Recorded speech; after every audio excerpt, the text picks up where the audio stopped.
Well, good evening to you on this fine 14th of July, Wednesday, the 14th of July. I wanted to talk to you about two-tier justice, two-tier justice in the United Kingdom and two-tier policing. In other words, there's one rule for one group, there's another group rule for another group, both by the justice system, the judicial system, and also the police and the police in the whole of the UK.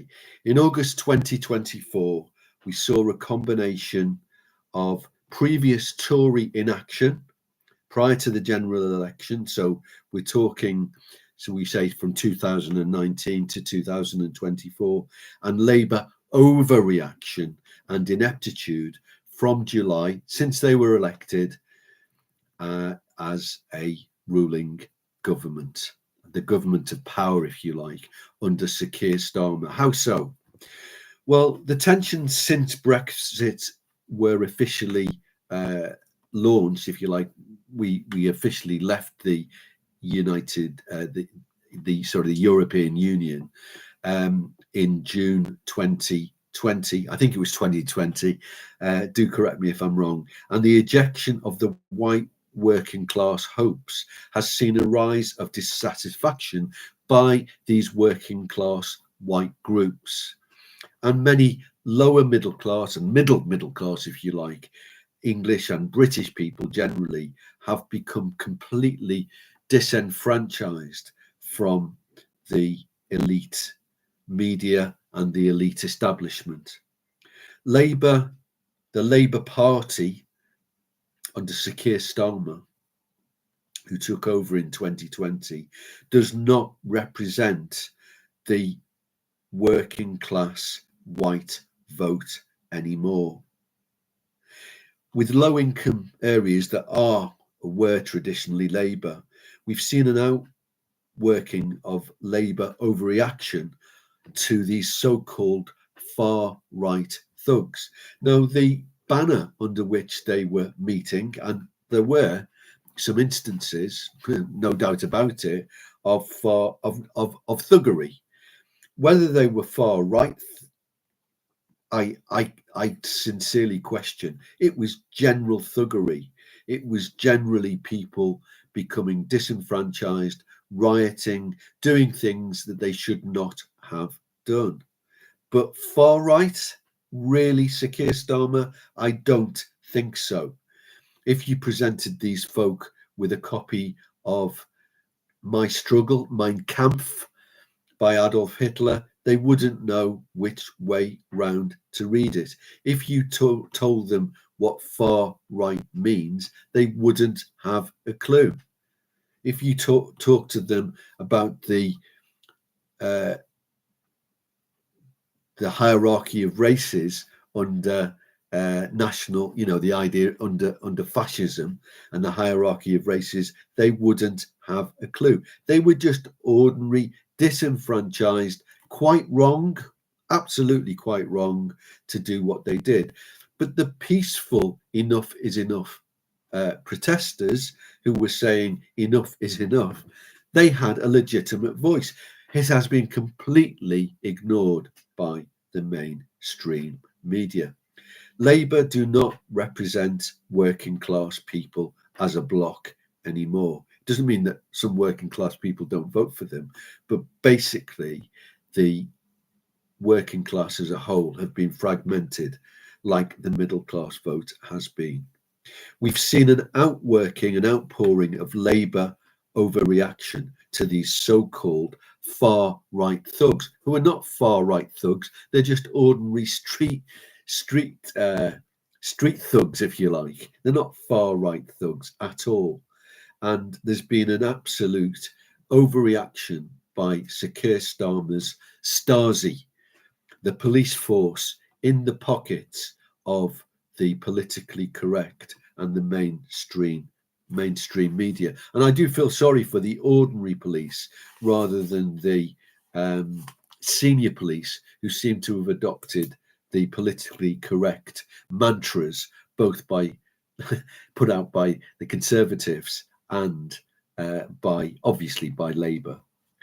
In Manchester Airport recently, in 2024, we saw a Muslim family, the males of that family particularly, assault police officers, including a woman police officer.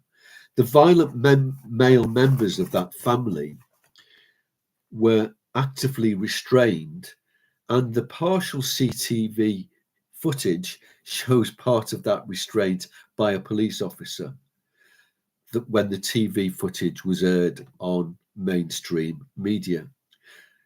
What they didn't show was the context, and isn't context so important with the media, of what actually occurred when these violent male thugs, Muslim thugs, actively assaulted police officers in a high risk area, which was an airport.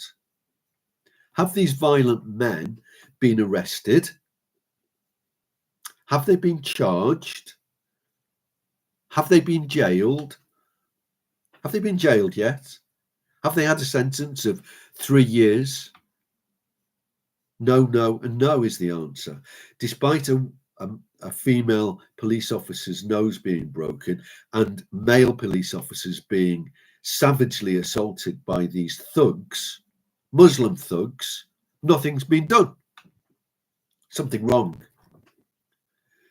Towns like Bolton, Rochdale, Halifax, Birmingham, Manchester have a self-imposed apartheid of choice. It's an apartheid of choice. It's not an apartheid that is imposed by the government. It's an apartheid of choice by white, often mainly working class and some middle class parents. They do not want their children to go to schools that are predominantly pupilled by Muslims.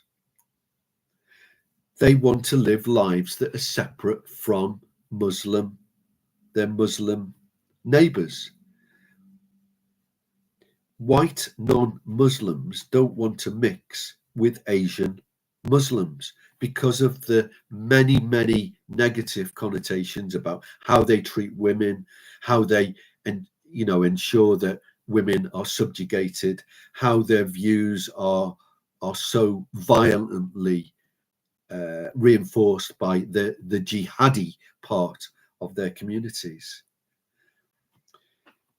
The riots were, in August 2024, a popular reaction to unlimited immigration, allowed firstly by the Tory government, and initially one could argue that it started under Labour in 1997 and the year 2000 and beyond. But from 2010, when we had a Tory government, through to 2024, the Conservative Party, although they said in their election manifestos and so on, they said that they would restrict immigration to the tens of thousands. I think in 2023, I'm correct in saying 700,000 people were allowed into this country in 1 year. In the 20 years since, 2020 to 2024, we've got over 10 million new people in this country. Over 10 million, and probably upwards of 2 million illegal immigrants being allowed to settle, being allowed to live in the United Kingdom. Most of those, the vast majority, are economic migrants. The Tory and Labour elites have failed the white working class. The Tory and Labour elites have failed the white middle class. The BBC and the mainstream media are complicit with all of this.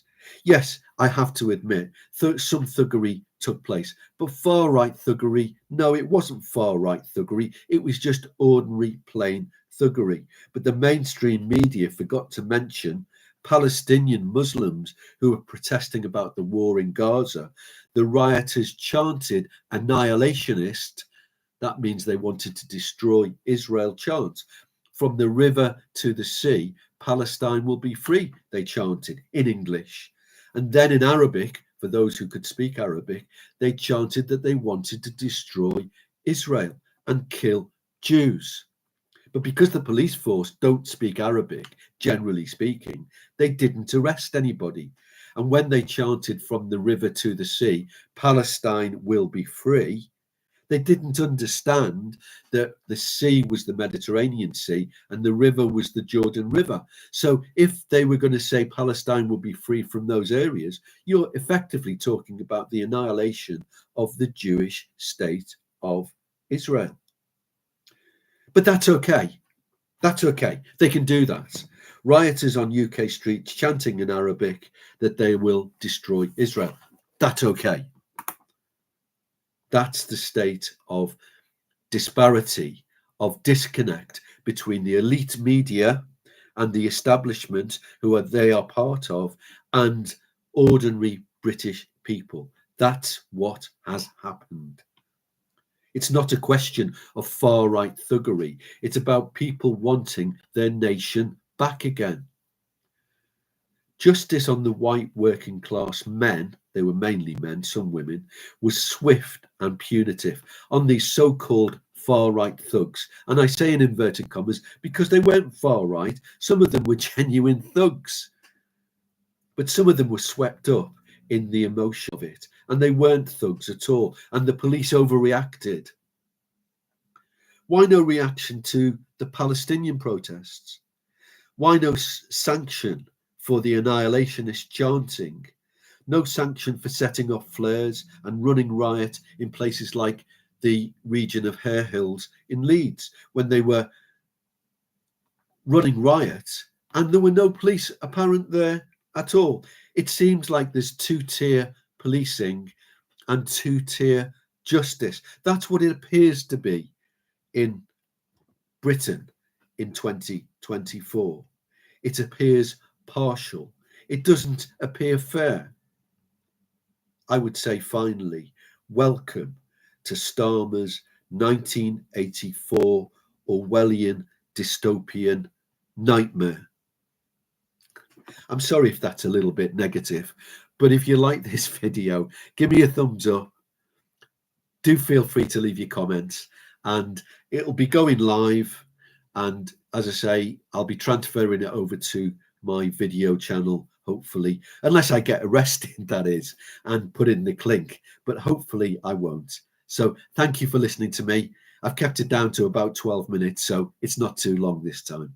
Thanks very much. Have a blessed day. Have a blessed evening. Be blessed as I have been blessed, and may God bless you. Thank you and good night.